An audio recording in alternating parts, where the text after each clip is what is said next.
Bonjour mes amis, libérez-vous. Partie 7. Libérez-vous de ne pas savoir comment nos organes contrôlent nos différents états d'esprit. Que ressentez-vous en ce moment? Cette question vous laisse-t-elle perplexe?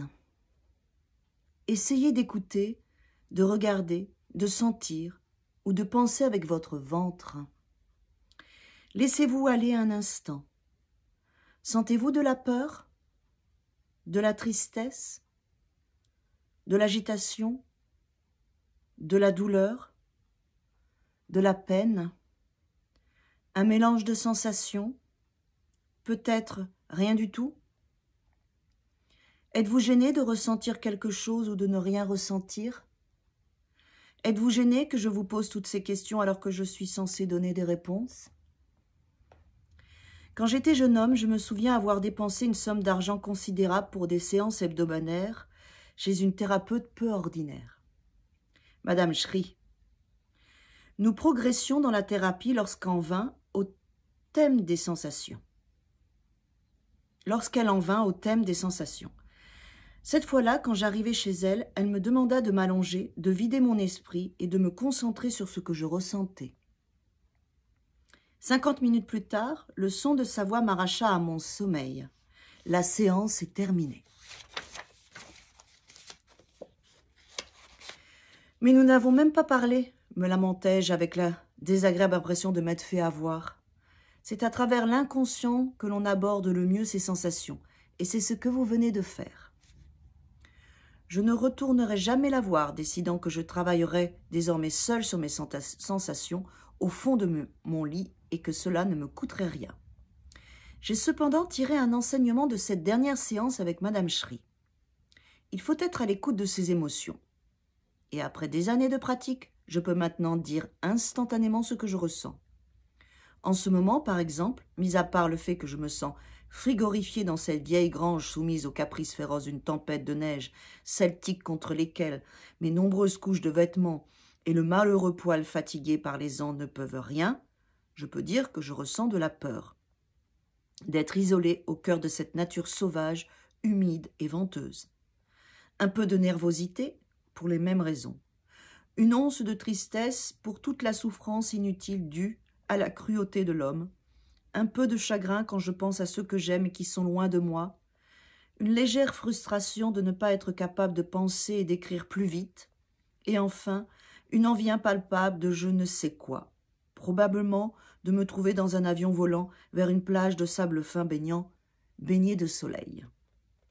La peur, néanmoins, est prédominante. Toutes ces sensations, je les perçois inconsciemment. Du moins, jusqu'à ce que je vous en parle. Je les perçois inconsciemment à la façon dont mon ventre se contracte. Je ne lutte pas contre cette tension. Je ne lutte pas contre cette tension. Je ne fais que la constater et je m'efforce de respirer calmement pour que ma respiration masse mon ventre. J'évite ainsi que les sensations négatives s'installent définitivement et ne se transforment en énergie stagnante, ce qui me rendrait à coup sûr malheureux et m'empêcherait d'écrire. Seule activité envisageable dans ce coin perdu au bout du monde. À vous maintenant, que ressentez-vous? Je vais m'installer une minute près du poêle pendant que vous écoutez. Regardez et sentez avec votre ventre. Pendant que j'attends, je peux vous dire que ce sera drôlement bien dans quelques années. Quand Mike aura fait réparer le chauffage central, je dois aussi vous dire qu'en ce moment, le vent hurle sans relâche, qu'il fait froid, qu'il fait sombre et qu'il n'y a pas âme qui vive à des kilomètres à la ronde, excepté 6 chevaux à moitié fous dans une prairie voisine, et que votre présence à mes côtés m'est d'un grand réconfort. J'espère qu'il en est de même pour vous. Alors, que ressentez-vous ?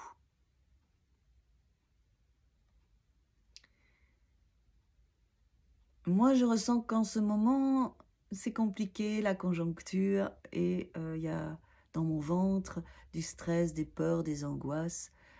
Voilà, on touche des choses un petit peu particulières. Je vous laisse faire l'exercice, vous pouvez le noter sur un papier. Écoutez bien votre ventre, votre corps. les émotions qui sont là, tristesse, colère, peur, dégoût, joie. Vous pouvez noter tout ça.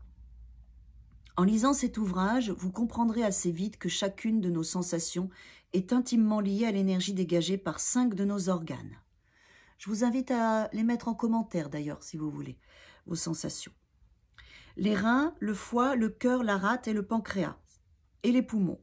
Dans l'immédiat, je ne vais vous donner qu'un avant-goût de comment tout cela fonctionne. Nous en entrerons dans le détail plus tard. Je ne me fais pas d'illusions, certains pousseront des cris d'horreur ou riront à gorge déployée en lisant ces lignes, notamment les adeptes de la médecine occidentale classique, mais aussi ceux qui pratiquent la médecine orientale. Si vous faites partie de cette catégorie de gens, vous allez certainement penser que je raconte des bêtises et que vous aurez peut-être raison. Sachez néanmoins que ce sont des bêtises qui marchent et que vous devriez les essayer avant de tirer des conclusions hâtives. Merci. Nos 5 principaux organes vitaux sont associés aux différents éléments, terre, eau, feu, métal et bois. Ces organes sont reliés à des méridiens, circuits énergétiques, qui véhiculent l'énergie vitale à travers le corps, l'âme et l'esprit. Le rein et la vessie correspondent à l'eau. Le foie et la vésicule biliaire au bois. Le cœur et l'intestin grêle au feu. La rate associée au pancréas et l'estomac à la terre. Les poumons et le gros intestin au métal. Selon la loi des 5 éléments, l'eau fait pousser, les arbres notamment.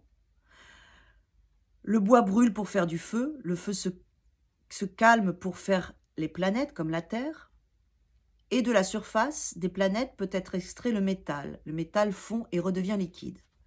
En résumé, l'eau nourrit le bois nourrit le feu nourrit la terre nourrit le métal et le métal nourrit l'eau.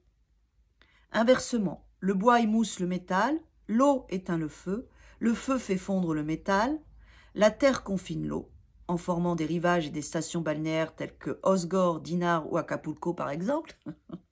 Et enfin, le métal coupe le bois. Dans l'existence, tout passe par ces cycles et votre capacité à tirer parti de la force cosmique du yin et du yang, lorsqu'elle vous traverse, force à l'origine de la danse folle à laquelle se livrent les 5 éléments, dépend des forces et des faiblesses de vos organes et de la fluidité de l'énergie vitale, le ki, qu'ils produisent et canalisent le long de leurs méridiens respectifs. Par ailleurs, les organes déterminent la façon dont la danse s'exécute dans l'organisme, dans l'âme et dans l'esprit, et par extension la façon dont les événements extérieurs se matérialisent dans notre vie. Par exemple, si l'énergie dans les reins, élément eau, est faible, le foie souffrira parce que l'eau nourrit le bois. Si l'énergie dans les poumons est trop vive, par exemple si vous fumez ou toussez beaucoup, le foie sera affaibli, le métal coupant le bois. Et si l'énergie du foie est surchauffée, si vous buvez trop d'alcool par exemple, l'énergie des poumons s'affaiblira, le bois émoussant le métal. Vous l'aurez compris, le sujet est vaste, voire infini, et ne peut être maîtrisé qu'après des années de pratique. Mais avoir conscience de l'immensité de ce champ ne doit pas vous empêcher de comprendre et d'utiliser les formules fondamentales et de les appliquer efficacement pour équilibrer votre flux énergétique vital. Vous parviendrez ainsi au bien-être émotionnel, spirituel, physique, sexuel, sociable et même financier. Vous me croirez quand vous verrez que vous traverserez facilement et sans effort la rivière de mots qui se déroule devant vous.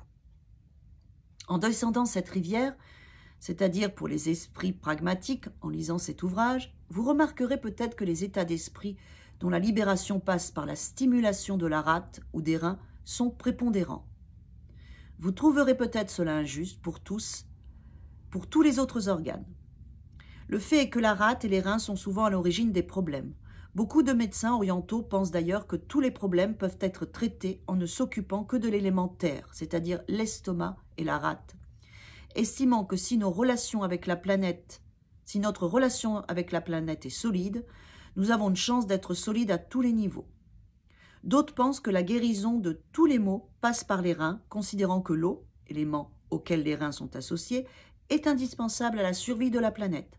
D'après eux, si les reins sont équilibrés, notre vie a toutes les chances de l'être également. Après 20 ans de pratique, il me semble que les deux théories se valent. C'est pourquoi j'accorde une place prépondérante à la rate et aux reins.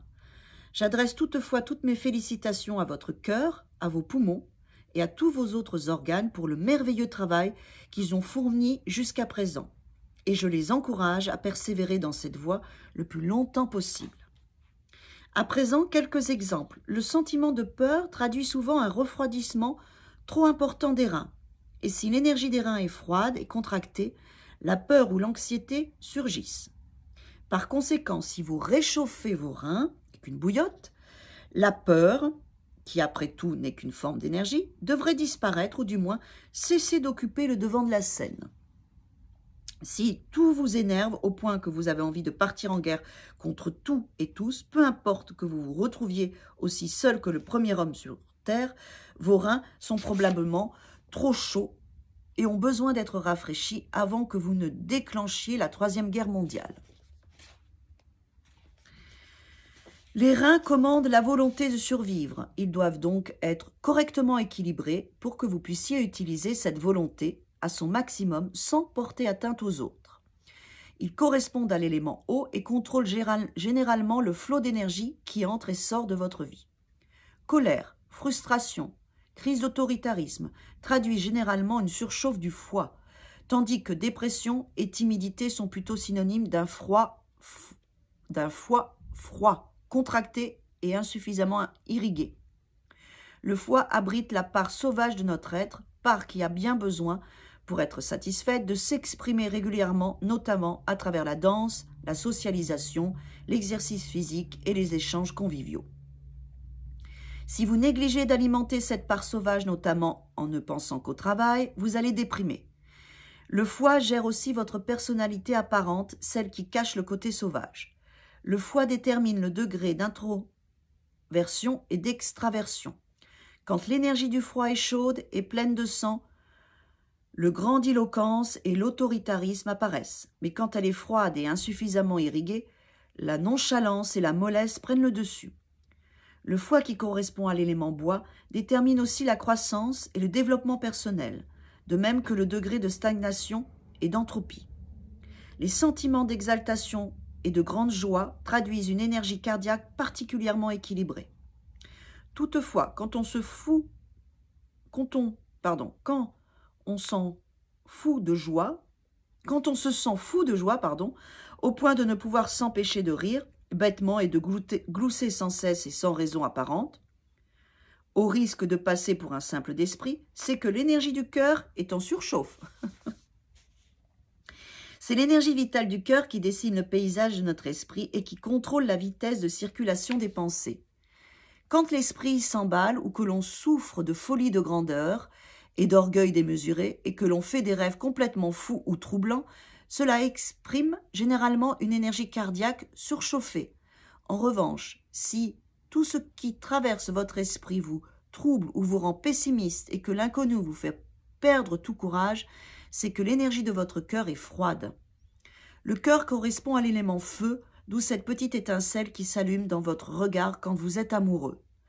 Le cœur contrôle évidemment les sentiments amoureux, d'affection et de passion. Quand vous vous sentez mécontent, défavorisé, isolé, triste ou mélancolique, et que vous ressassez sans cesse les mêmes choses, c'est que l'énergie vitale de votre rate est froide et détrempée. Si votre amour-propre prend toute la place, si vous êtes content de vous au point de ne plus être capable de compatir à la douleur d'autrui, si vous placez votre intelligence bien au-dessus de la moyenne, et si vous vous sentez relié au monde au point de croire que vous pouvez le gouverner, c'est que votre rate est trop chaude et trop sèche. La rate correspond à l'élément terre, elle contrôle généralement les facultés intellectuelles et la manière dont vous vous débrouillez pour gagner votre vie, de même que votre capacité à entretenir et maintenir votre infrastructure personnelle en bon ordre de marche. Si vous vous sentez nostalgique, que vous pleurez le passé et que vous manquez d'inspiration et d'imagination pour le présent, c'est que l'énergie de vos poumons est faible et froide. Si votre situation actuelle vous ennuie profondément et vous rend nerveux au point que vous ne cessez de vous projeter dans le futur, un futur parfois très lointain, ou si votre imagination déborde, c'est que l'énergie de vos poumons bouillonne et surchauffe. En revanche, si l'énergie de vos poumons est équilibrée, Vous ne vivrez plus ni dans le passé, ni dans le futur, mais ici et maintenant. Les poumons correspondent à l'élément métal et contrôlent le rythme de vie en général. Voilà, vous savez tout.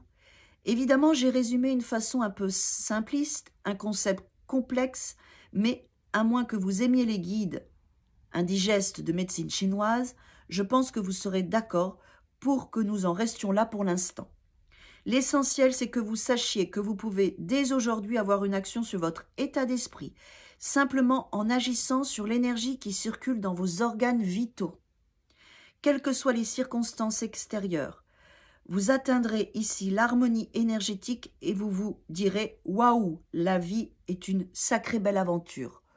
Waouh, la vie est une sacrée belle aventure.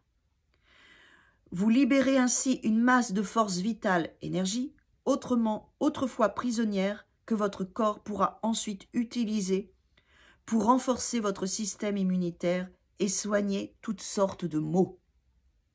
Waouh, la vie est une sacrée belle aventure. Demain, libérez-vous de votre ignorance de l'énergie. Merci pour votre écoute, 16 minutes aujourd'hui. Allez, on y va, on va chauffer ou refroidir nos organes et puis on va s'occuper de tout ça, on va faire le test. Une bouillotte sur les reins ou sur la rate, vous regardez ce qui se passe, vous refroidissez, vous réchauffez, vous regardez ce qui se passe, vos poumons aussi.